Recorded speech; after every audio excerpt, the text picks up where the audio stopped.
What do you believe right now that's making you feel this way? And when you analyse it, you realise how irrational you can be at times. Every single one of our major customers and minor customers all shut their doors overnight. It's not sales per se, but the outcome of it is, because people get to know you, they get to see you. But, what's the culture like at the business? What do we stand for, the values? I've got to tick that box on my personal development program I don't really want to be here.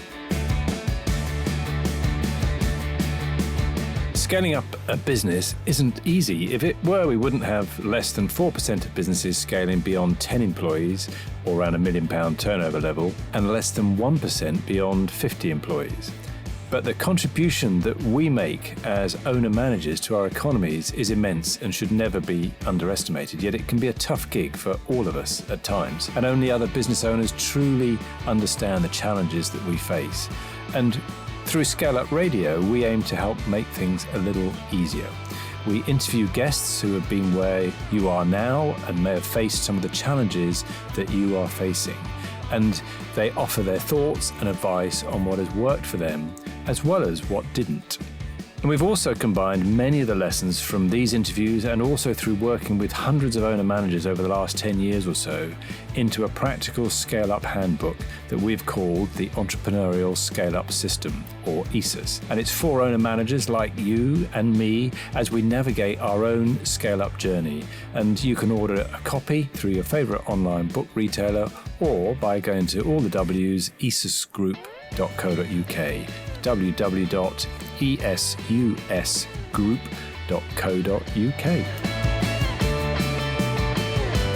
Okay, you're going to want to really have a pen and paper to hand when you listen to this interview, and you're going to need to write quickly. You might even want to press pause, rewind, and listen to lots of it again, because some of the advice from Sebastian Bates, who is the CEO and founder of something called the Warrior Academy. This is a fantastic interview, lots of really great information. And if you ever wondered what the link is between martial arts and business, all of those character building things, and how you can translate that into a business, how you can go from setting up your first training session with maybe 20 people in a small village in Somerset to running a business now that is across 3 continents with 4,000 students, then you're going to want to listen to this. And some of the ways that he's managed to handle that scaling up, because it was such a rapid rise. He started in 2010, but a lot of the rise was most recently actually coming through and out of lockdown when they pivoted their business. And he's got a unique model in terms of developing their own instructors, but also in sponsoring and looking after people that can't necessarily afford to pay for their service. So they're offering scholarships and have a unique model in doing that. So lots of really, really interesting things, including, again, the power of culture and really getting that right. So you're going to want to listen to this. So let's go across and listen to the rest of the story from Sebastian.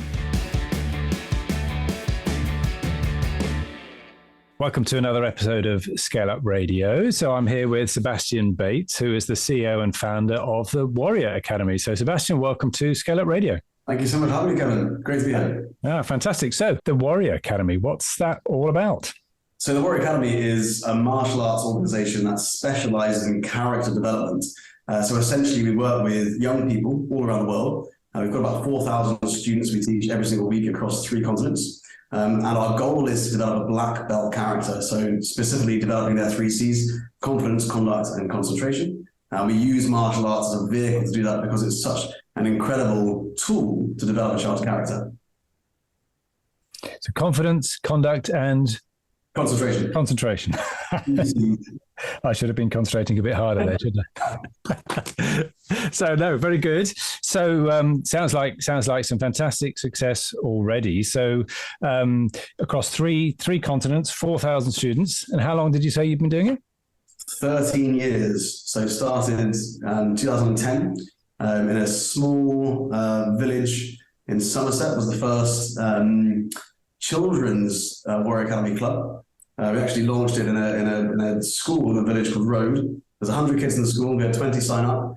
And quite remarkably, a lot of those students are still with us today, have gone through the journey over the last 13 years and are now instructors with us, which is quite remarkable. Amazing. And how does How does the business model work from your perspective? So we've got a monthly membership. Although a lot of students sign up for a whole year. Some students even sign up for more than a year in one go. But essentially, it's a monthly membership which focuses on delivering 1 to 3 martial arts classes per week, as well as an e-learning platform. And then we do catch-up calls with parents every 2 months as well. We're guided by what we call the Breakthrough Area Assessment, which is a self-assessment quiz that parents fill in every 2 months, which specifically gives a score for each of those 3 Cs. Because what we find is with character development, it's this big gray area, right? And whenever I ask a group of parents, what does character development mean? I get so many different answers. No one really knows. And so, if you're trying to develop a child's character, the biggest issue you've got there is confusion from parents. And whenever there's confusion, there's inaction, right? So for me, a lot of my work is simplifying character development into those 3 Cs. A lot of our work with parents is saying, here's a self-assessment quiz you can do, which gives them a free, a PDF report on their child's progress and gives them a score for confidence, 50% in confidence, 60% in concentration, 70% in conduct. Then our team look at those scores and we strategically aim to improve those scores, systematically, the next 3 months, let's improve your child's confidence by 10%, their conduct by 5%. And so we've got a very unique approach, I think, to character development in that we're very data-driven. This is a combination of being very data-driven with having that martial arts element and the kind of modern teaching style with old school traditional values from martial arts kind of has this fusion, which then creates a remarkable transformation in character. And is that that combination, that fusion, is that what you put down to the success from going from 20 people enrolled in Somerset back in 2010 to 4,000 now across 3 continents? Is that the key to it, do you think, or is there other things that separate you from everybody else that's out there? I think it's our approach to developing a child's character. I've never seen it done before in that way. We don't talk about martial arts. Whereas every other martial arts organization out there speaks about martial arts, come and join our club, martial arts club, learn this, learn to defend yourself, all that sort of stuff. We focus purely on character. And really what we do is we dive deep into the problems and the pains that parents really, really experience. We've worked with 30,000 children around the world. We've been collecting data for 13 years on this stuff. We've interviewed over 2,000 parents. We've had so many meaningful conversations. Even the 2,000 parents who go through our paid memberships every single week, every 2 months they have a phone call or a Zoom call that's recorded with their child's instructor, which we then analyze. And so we're constantly listening to parents, listening to their pains, listening to their problems, and then refining our program as we go. We specialize in small classes. We've got a world-class team of instructors with a direct partnership with the GB Olympic team as well. So there's lots of things that separate us, but it's that care and the attention to detail and the real focus on solving those painful challenges that parents really face when it comes to developing their child's character. Amazing. So how many instructors then have you got across those continents? We've got about 50 in the team in the UK and Dubai. And there's about 16 instructors we've got in developing countries. So 6 months ago, we essentially set ourselves a challenge of having, for every paid member, we wanted to have a student on a scholarship. So a scholarship student is essentially a free membership where we give students free tuition, free membership. We've done it for the last 10 years or so in the UK. About 10% of our students in the UK are on free scholarships. Right. We partner with children's hospices, we partner with welfare officers, and even partner with the British Army to help support children who, are going through a very difficult time, separation, financial challenges, even, devastating health conditions at home. And we essentially worked with them to mentor them to help them transition through lots of these challenges. And so that had a massive impact on our team. We wanted to scale that feeling of making that impact with young people from a philanthropy side globally. And so while we had a commercial success in the UK and Dubai, which was growing on its own right, we set this goal. Within 3 years, we want to have, for every paying member, a student on a scholarship. And we cracked it in 6 months. And now half our students are in developing countries, in slums, in Kenya and Nepal, in orphanages, in rural primary schools where children walk 3 hours to get one meal a day. And our instructors, we've got about 16 instructors over there. So we provide employment over there as well. But I think, again, one of the unique things that we do is we say to any child who goes through our program, if you earn a black belt with us, we guarantee you a job. So not only are we kind of raising and developing young people, what we're actually doing is saying we're going to help you transition into adulthood following something you're really passionate about. We've got about 25 assistant instructors now because of that. And now we've launched our gap year program. One of those students from one of the villages that I mentioned earlier, our first clubs, he now lives and works in Dubai on a great salary, a really competitive rate, and working full-time as an international martial arts instructor. That's amazing. So you're developing your own instructors, your own workforce, and of course they've come through and have absorbed all of your values and the way that you do things. And sounds absolutely amazing. Yeah, it's amazing to kind of watch it all unfold. And one of the things I always say is, our legacy in the Warrior Academy won't be what our students do in the dojo. It's what they're going to do when they leave. And what really excites me is, I've got in touch with my previous martial arts instructors and thank them for planting the seeds of character development, in my mind as a young person. And it's enabled me to go on and do incredible things with my own life and to help other people. And what excites me is our instructors and the Warrior Academy itself are going to get these messages from our students in 10, 20, 30 years, saying what a profound impact it's had long term. And I also love the idea that, in 20 years from now, we'll have so many students from these developing countries and scholarship academies going through our program and then providing them with employment. A lot of our academies in the West will be taught by instructors who, for the last 20 years, have gone through our scholarship program, right? And, slums of Nairobi, and have managed to grow up through the Warrior Academy. I mean, what an incredible legacy they'll have by going through that program. So it's just this force for good, and it's kind of taking on its own arms and legs, and becoming its own living, breathing thing now. It's amazing to watch it all unfold. So how did you go from, had you mapped all this out when you set up in 2010 in Somerset, or, how did you go from those humble beginnings, if you like, to now having such a wide network and 4,000 students, of which, sounds like half of those roughly are on scholarships. How did you make that transition? Yeah, so it's interesting because, for me, when I started the business, I was passionate about martial arts, and then I started to see the importance of character development evolving through that. We initially grew through lots of clubs and classes in the southwest of England, hiring village halls, hiring school halls, that sort of stuff. Eventually, I wanted to expand somewhere urban. It was going to be London. Then I came to Dubai on a weekend to see a friend. And I realized a big gap in the market here for us. No one was really talking about character development, but it was something that parents really needed. So I did a lot of research over here, planted a lot of Facebook ads over here, and we got an amazing response. And then because of that, we launched in Dubai in 2019, and we grew to about 250 students. In the first few months of living here and working here, I was found by the royal family. So I was flying back and forth UK, Dubai every week.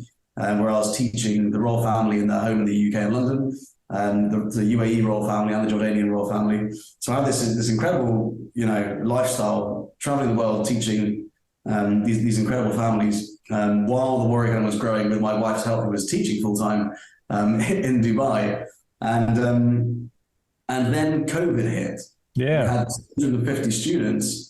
And we had to shut down immediately. And I was in a course with Dr. Demartini in Johannesburg. I don't know if you know Dr. Demartini, but they're pretty full-on workshops where he kind of stands in the middle of the room for 16 hours and delivers a talk. And you're there scribbling notes down, your mind's being blown, and you're trying to understand everything he's saying, which takes a lot of processing. And at the same time, I get a message from my wife saying the health inspectors would come and shut all of our clubs down. Yeah. That was devastating. That was a completely devastating blow for us. I took the next flight out of Johannesburg, and we pivoted online immediately. We created WarriorNet, which it's arguably one of the largest e-learning platforms in the martial arts space. Over 700 20-minute classes recorded for students, which takes them 8 years to get through on the program. My goodness. It's an 8-year Kajabi course, right? Yeah. And then, that then helped retain a lot of our students and kept them going with us. And then in September 2020, COVID was still very relevant. obviously, and in Dubai was no different. We couldn't work in schools. But what I realized was we could expand into offices. Everyone was running away from commercial real estate. And so we dove straight in, and we negotiated some good contracts, and we took the risk. While everyone else was fearful. And I guess this is one of the key lessons, right, in my entrepreneur journey is look at where the energy of everyone's going. If it's going away from something, it could be a sign of an opportunity for you. And so it was for us. And we went from 200 students to 1,000 students and 6 offices in Dubai within an 18-month period. From 2020 to 2022. January 2022, we had 1,000 students a week going through the door. And it was a huge transformation for us. We literally went from making £300,000 to over £3 million through our centre there. And it was, our team grew from a team of 3 in Dubai to a team of 35 plus in that space of time. And I guess that takes me to one of our next challenges, which was when you scale that quickly. Indeed. How do you keep control of it? Right. How do you keep control? And for us, marketing has never been an issue. For us, our messaging has never been an issue. Operations was pretty straightforward, right? I've always simplified what we're doing and had really good processes. There's a video in the Warrior Academy of how to do every single task. There's a playbook of how to run the business, how to do everything in the business, right? Yeah. There's always been that. But for us, the big challenge from going on from a lifestyle business to a performance business was without a doubt culture.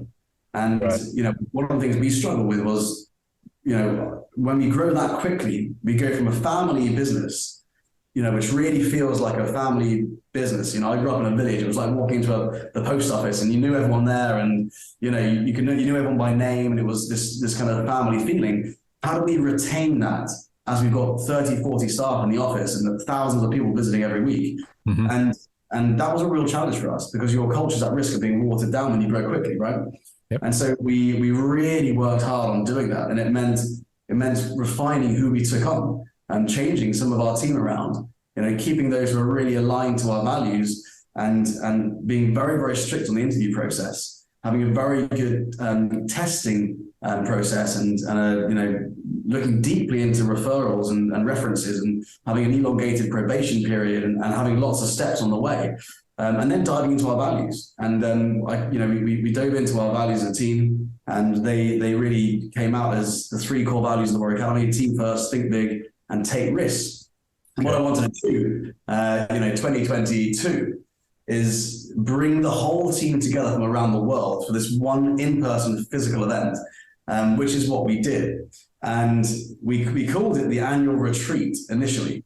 And then I had to quickly change it because I felt like a lot of people might think it was a holiday. The cocktails on the beach and, yoga and this sort of stuff. It was none of that. Right. It was a Warrior Academy style team building exercise, right? And it threw everyone in deep end. And I mean that quite literally, in that we had a sea survival experience where there were, 3-foot waves in this massive warehouse they used to train pilots on how to land planes in the water. There was gale force winds at 40 miles an hour. There was a storm above them. There were life rafts. 50% of our team can't swim. And so I didn't realize that until the day. And what was beautiful about this is they jumped in anyway. And then those who could swim dived in after them and looked after them. And it was this incredible experience watching that unfold. That was one of the events. The other event was a public speaking competition where everyone had to pitch their job, why they do what they do in the Warrior Academy. They had 60 seconds to do it. The winner we sent to Thailand with a +1 as the winner of Warrior Academy Pitch Fest. And then for the Think Big Day, we put everyone on a hot air balloon and we sailed across the desert. And it was an amazing experience there. And then we had martial arts training on the beach and a big boat party to bring everyone together. So it was this incredible experience which solidified those values that we've been talking about every single week with our team. And the way I approach character development is it's lots of small decisions every day, ultimately your habits, and then one-off big events, memorable events that you don't forget. And so for our team, we've got habits they all live by every single day. And then we do these big events, which people never forget, and they're talking points throughout their life. So that for us really shaped our culture. And what are some of these habits then that you live by day? Yeah, so we've got the 9 elements of the Warrior Way. Things like 4% more, where every day the team explains how they've gone that little extra mile in everything they do. if you're asked to do 10 press ups, you do 11 or you do 12. It's little habits like meditating every day, affirmations, the things that we get our students to do. It's things that are very embedded in their character, like reliability, responsibility, all these different things, all these little traits. These daily habits that we teach our students, they focus around the 3 C's, right? Confidence, conduct, compensation. Yeah. And if you were to say to a parent, here's all the things you need to do to develop your child's character, they would end up not doing anything because it's so difficult to implement everything, right? And it's all so you. And so one of the things we do is we say, here's a daily habit routine that will take your child 3 minutes every day before school, right? And it's up to the parent to help develop those so it's age specific. One of those is around confidence, and it could be saying 3 affirmations in the mirror. I do it with my daughter. I am brave, I am kind, I am strong, something like that. Or it could be doing 10 press-ups, increasing a rep every single week. Things that build confidence. Concentration is literally sitting down still, closing their eyes, and focusing on their breathing for 60 seconds. And that has a profound effect that if a child can do that, it's amazing how that influences their ability to regulate their own emotions when they feel a high sense of stress. And then the other thing is conduct. So they do something to help someone in the house. It's putting away their plate after dinner or making their bed, or even writing down 3 things they're grateful for, which I think is really important, especially in Dubai where, for a lot of children, they live a very privileged lifestyle. And so when they write down 3 things they're grateful for, it kind of takes away this element of entitlement, which they may experience as they grow up. So that's a typical daily habit routine we teach kids to do. It has a profound effect long term. You're watching that compound over the days, the weeks, the months, the years, and suddenly you've got this child on this black belt journey, which it creates this phenomenal change. And what parallels do you think there are between what you've just described and entrepreneurship, really, and running a business? So for me, character development is all about self-development. It's completely linked. And business and entrepreneurship is like self-development on steroids, right? You can't become an entrepreneur and go through all the things that you need to go through as an entrepreneur without developing as a person. One of the huge things about that is you've got to become very centered. There are so many highs and lows on the scale up journey, right? On the entrepreneur's journey, there are so many things that are the extremes in emotion. You have incredible days, and the next day it's the worst day of your life, right? And it goes up and down like this all the time. And one of the things I always talk about is almost watching yourself in the third person go through this and being non-reactive. If you could take a step back and refuse to sign up to the peaks and the troughs, the highs and the lows, and have a very centered, stoic approach to your entrepreneurship, I think that's one of the secrets. Not just entrepreneurship, but to personal development and life as well. Yeah. It's when we're reactive, we make our worst decisions, and of course that's very difficult to just do. You've got to learn that over time by making mistakes, by being reactive, and realizing that doesn't actually serve me as well as it could have, right? Mm-hmm. And not taking it personally, and taking control of those things that you can control, I guess. But even watching what you do take personally, right? And then having the ability to say to yourself, why am I triggered by that? Yeah. What is it that I'm triggered about in my business that a customer said, a member of staff said? Why am I fiercely defending that aspect of our business? If someone's criticized it, why not be open to that and use that information to redefine what it is our business does or how we do it? Those little things are so useful, right? When you consider any feedback is something you can use to improve your business. One of the biggest mistakes I feel that entrepreneurs make is they guess what their customers want. They don't ask.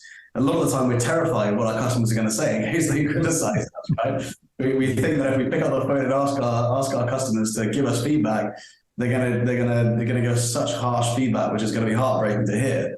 But if you do it enough times, just like if you have enough rejection in your life, you soon get used to it, and it doesn't influence you as much. And it's having that approach, with that, the negative feedback is more powerful than the positive. The positive feels good, right? It's a dopamine hit. But the negative, it's the juicy stuff that gives you the information you need to improve. And so I think outwardly, searching for negative feedback is something no one really wants to do, but it's where the gold is. And it's having meaningful conversations. Sometimes it's not about saying to your customers, please write on this public post all the horrible things that you can think of about our program. Instead, it's about having, picking up the phone or sending out a survey and getting that information back and then acting on it. I think one of the things that our customers love about us is, we ask them what it is they like, don't like, want to change, all this sort of stuff. And then we very, very quickly act on it. If a customer says, we'd love to see more of this, or we'd love to see less of this, or a change here, within 24 hours, I've got a meeting with the leadership team. Within 40 hours, we've implemented it. And within 72 hours, we've pretty much got it out there to everyone, and everyone's feeling the difference, right? It's that rapid reaction to feedback where parents, and this again is, what I was explaining when it's that small business vibe, that family business vibe, where you almost walk into the post office and everyone knows each other. I think it's really important for your customers to know that you're listening to them, and to know that when they speak to you, you take it seriously and you care about what they say and you care about helping them. And you can listen to them all you like, but nothing says I'm listening more than actually taking action on what they say. Absolutely. Imagine you've got 1,000 customers and one of them says something to you in passing, and 2 days later they get an email to the whole database saying we've made these changes. For me, that's the Warrior Academy culture, right? It's listening, implementing quickly. And how do you, with the number of instructors that you've got, how do you make sure that all your instructors are following the habits that you want them to have, and also that you're getting them to ask for the feedback and they're feeding that back up to you? How do you manage that process? So we very, very carefully look at lines of communication. One of the great bits of advice I have from a mentor is, if you're sitting around a table and there's 4 of you, it's very easy for everyone to have the same conversation. In a dinner table or whatever, right? If there's 8 of you, suddenly you might find there's 2 conversations going on. If there's 16 of you, there could be 4 or 5 conversations going on. And so really what you want to do as a business is to limit the lines of communication. So what we do is we organize everyone into groups of 4. There's groups of 4 with instructors, and groups of 4 with the office team, with admins, with sales, and so on. And so essentially what you've got these small groups that have lots and lots of communication going on all the time between them. And that really, really improves then, the communication. There's less wasted energy and wasted meetings, big meetings that kind of get wasted, time gets wasted for everyone. And I think when you reduce those lines of communication, you move faster. One of the things I love about small business is the speed we can work at. Yep. A big business is slow, right? You want to make a change, okay, it's got to go through HR, it's got to go through the leadership team, it's got to go through the head of this, the head of that. And when you've got a small team who are constantly working on little changes here and there, and they've got ownership over that, you can evolve very, very quickly. And then we have a goal cadence. As each unit, or 4 if you like, we've got teaching units, office units. When they've got a 1-year goal, that's broken down into termly goals, so 3 times a year, which is broken down into monthly goals, which is broken down into weekly goals, and then daily targets. And then we have checklists. So they literally just come in. They've got a unit leader. It's run a little bit like the military, right, where you've got a squad of 4. Yeah, perfect. And that was when you were saying it. That's we look at it in a very similar way. We grow businesses in those units of we say 3 to 5, but for 4 or 5 people, maybe up to 8, and then you've got those units that you need to scale by, and it's largely because of the communication aspect. But so setting the goals as well within those groups, you've got that cadence. How do you go about managing that? So how do you go about setting your termly priorities? So the first thing is everyone's got to be aligned on the big vision, right? And that's what the annual is there for. So you have an annual event which realigns everyone with what we're doing. Our vision at Warrior Academy is to inspire generations to make a global impact. Yeah. That's how we started off. We realign everyone onto that. So everyone understands the big picture, right? They understand the moonshot. They understand what the 10, 20, 30, 50, 100-year vision is for the Warrior Academy. Once we've done that, then we bring it back to how can we then achieve what we want to achieve in the next 3 years. So we have that really clear 3-year goal. It's got to be down to the values, right? And so this is why I love the annual retreat, or not a retreat, that we did, because it really brings out those values in people. Because I feel like when we're really tested, we go back to those values. When the business goes something really scary and nerve-wracking, or someone key in the business leaves, or whatever it is, when we're tested as people, as a team, as an organization, you revert to your values. And obviously then you revert down to your vision, your mission. Why do we exist? Why are we here?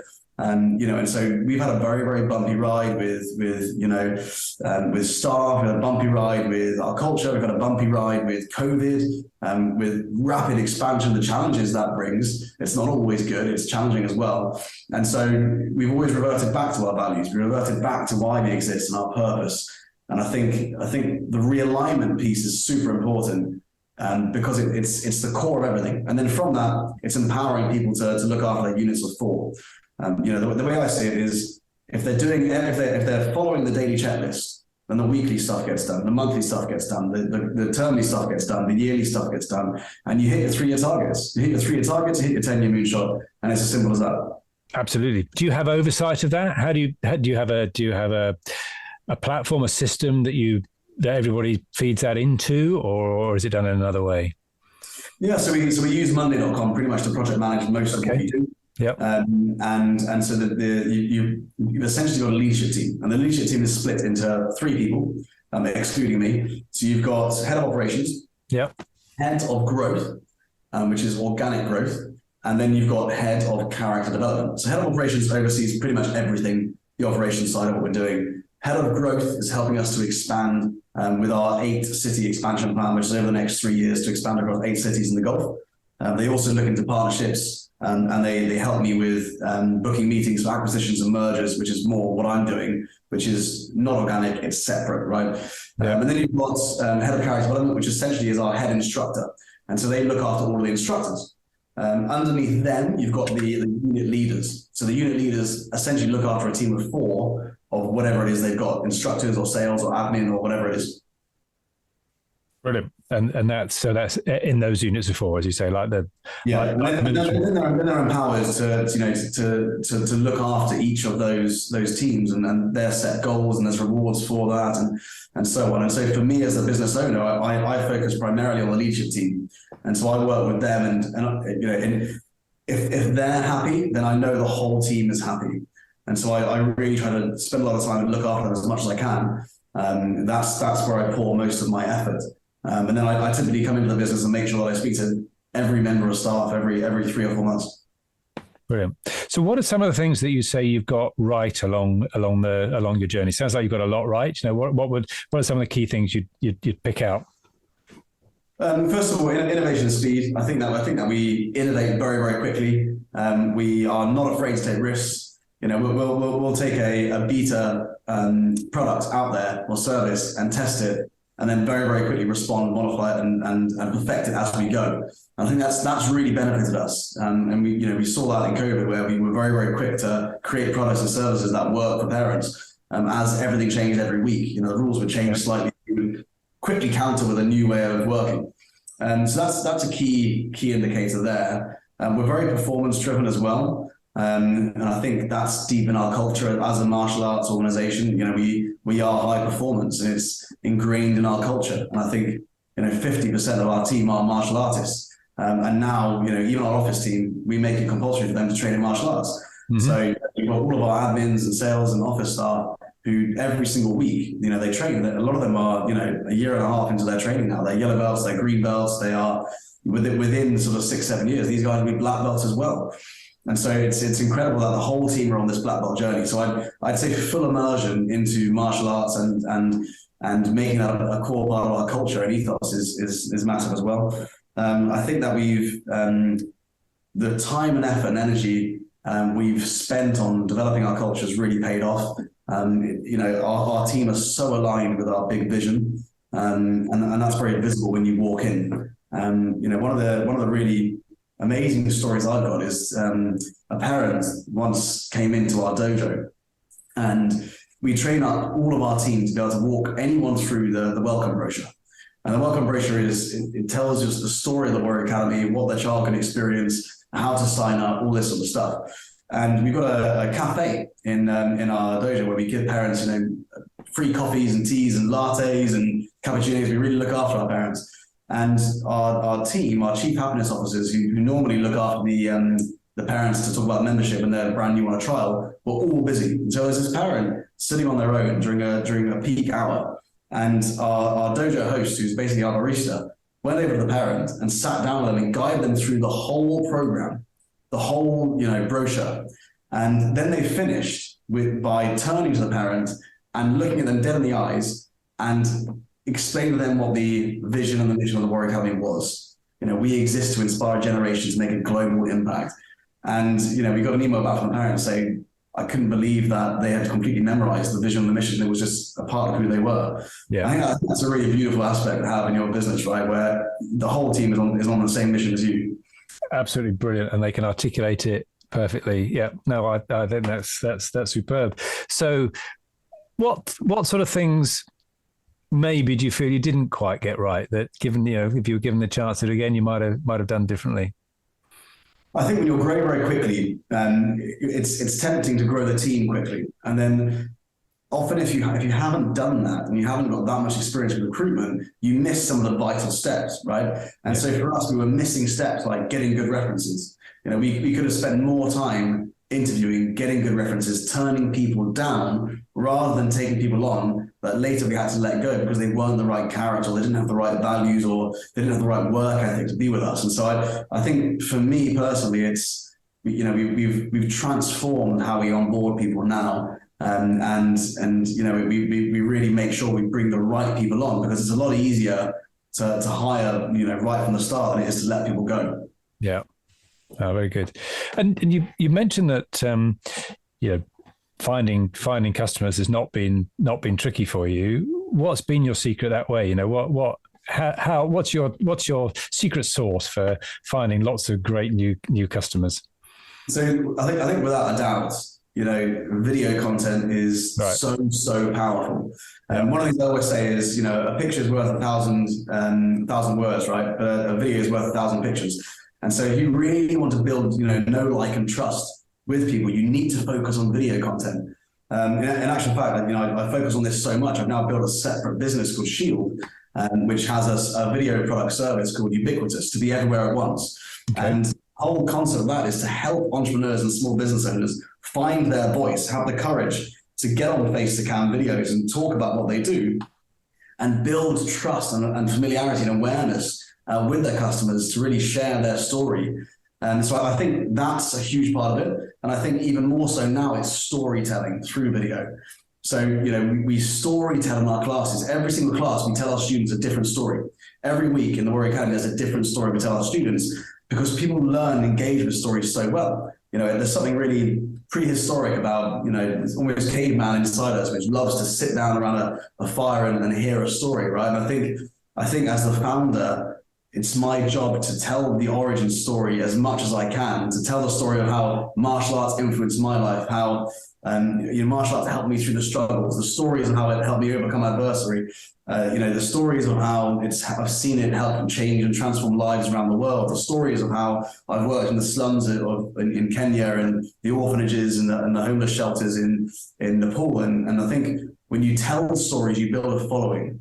And you don't, to be successful in business, you don't need to have millions of followers. You just need to kind of be famous for 1,000 loyal fans and have those people really understand and follow you and believe in your mission and have the same values as you. And I think if you've got 1,000 people doing that, you've got a business that can really, really grow. Mm. And what you mentioned that backstory we didn't really get into. What was it that got you into setting up that first dojo in Road in Somerset? Well, what made you decide to start in the first place? What got you there? So it's interesting, because I was studying architecture in Denmark University, and I was sort of 18, 19 years old, and I had enough of the day-to-day existence that I had, which was study for 8 hours. And then I was washing dishes in a Danish steakhouse for sort of 6 hours every night. I had one pair of shoes, which were always wet the next day. And if it's snowing outside, it wasn't particularly comfortable. And so it was very different to the kind of freshers life that most of my friends were having at uni in England. It was hard work. It was graft, right? And so eventually I left and I flew I took a one-way flight to India, and I started traveling around India for about 3 months.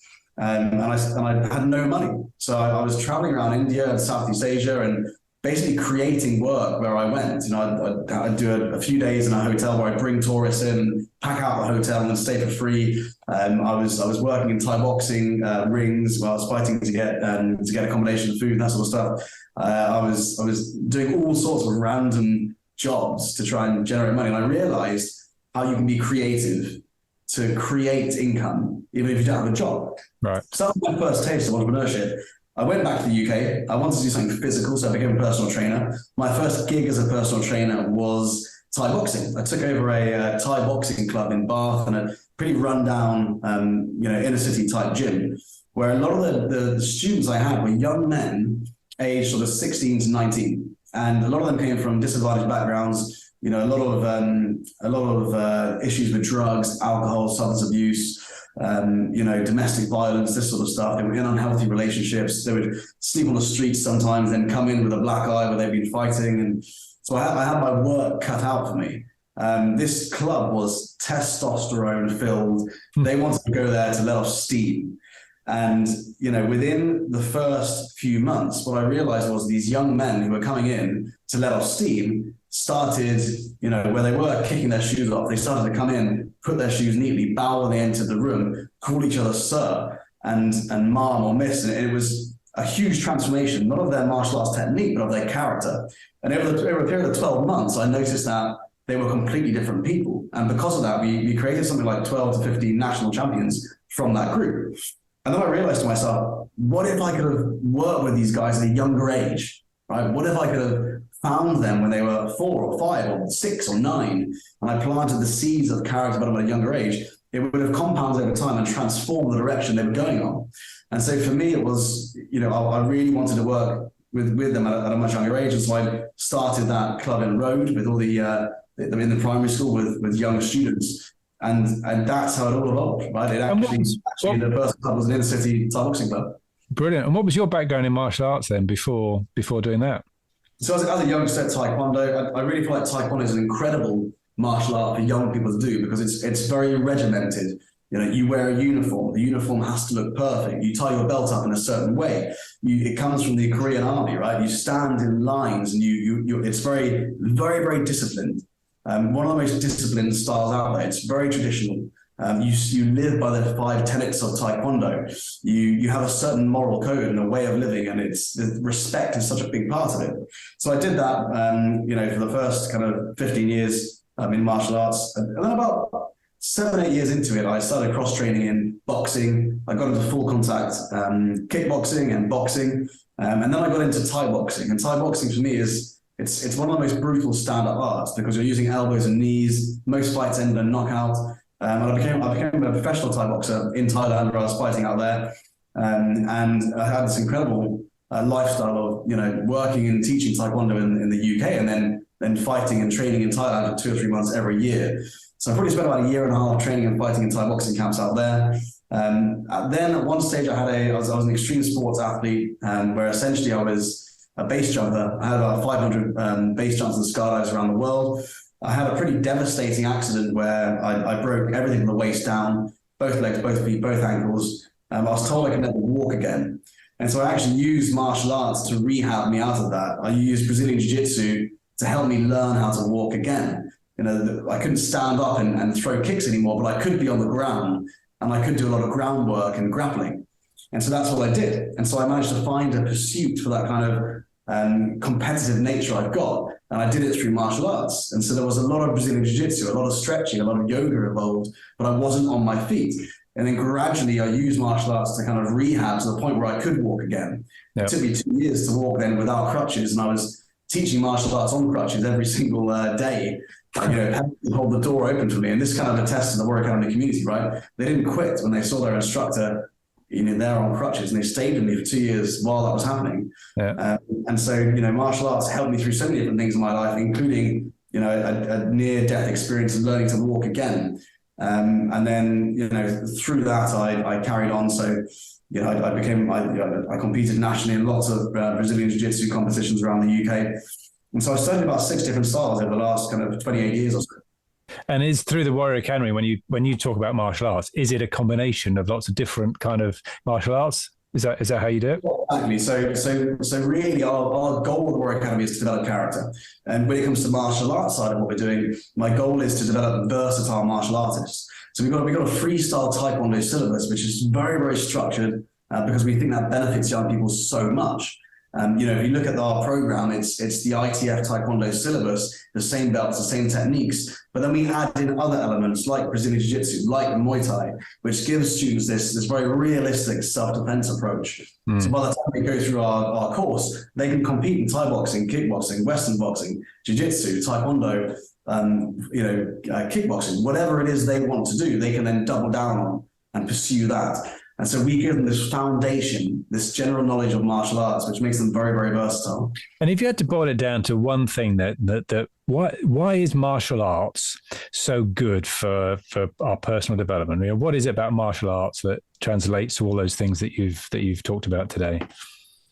Martial arts is this holistic approach to developing the character of every individual that goes through it.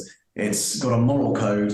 You're driven by a moral compass. There's aspirational role models. There's a moonshot being the black belt, for young people to go towards. It's self-development, and it's an individual sport, but part of a community, which is very unique. If you look at most, individual sports, you don't tend to have that strong community, right? There's always the disciple, student, instructor relationship that happens as well, and it's formed from ancient ways of teaching and ancient values, which is so lost in today's society. If you look at young people nowadays, they really don't have that kind of moral education. Yeah. And, as parents, we're doing less and less of it with our children. We're wrapped up in our own lives. And I think that is what children need more than anything, right? Because like I said before, it's the values that really drive the decisions we make. And the values that are aligned with our character.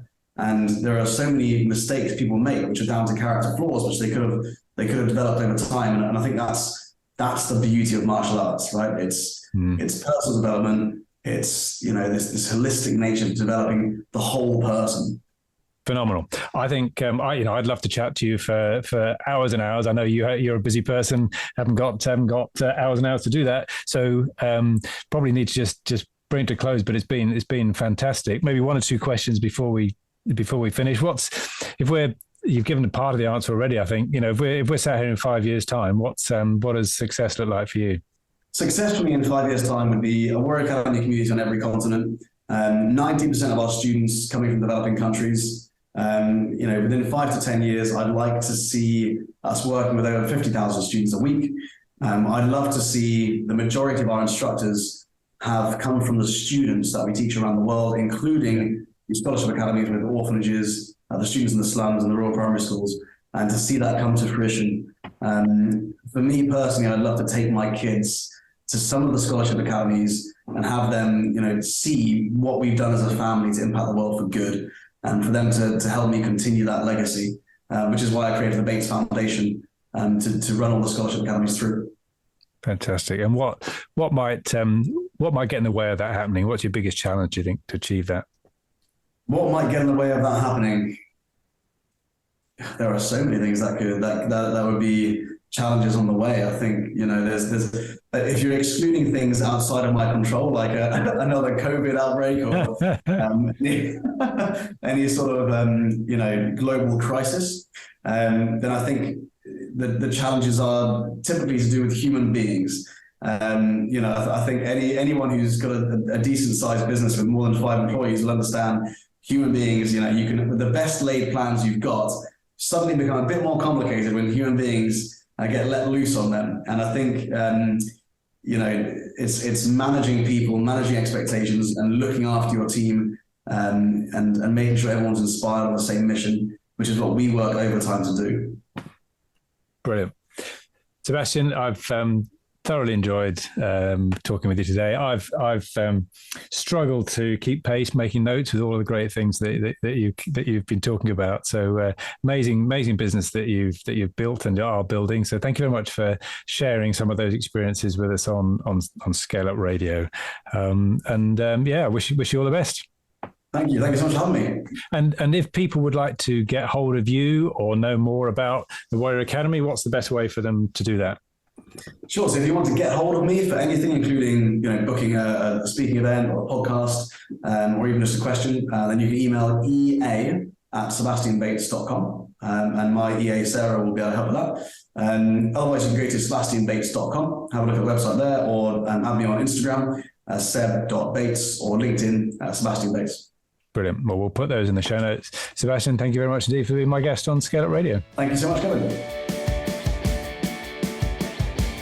I hope you enjoyed that discussion, and if you're building and scaling your own business, you might well be interested in our book, The Entrepreneurial Scale-Up System. And it's exactly what it says on the tin. It's a practical handbook around scaling a business in a structured way. And you can order a copy on all your favorite online retailers, including an audio version, or you can find it and other supporting resources on our website, www.esusgroup.co.uk.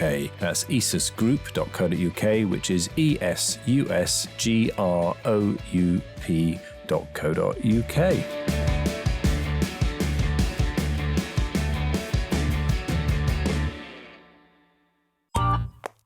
This has been a Monkey Pants Productions podcast.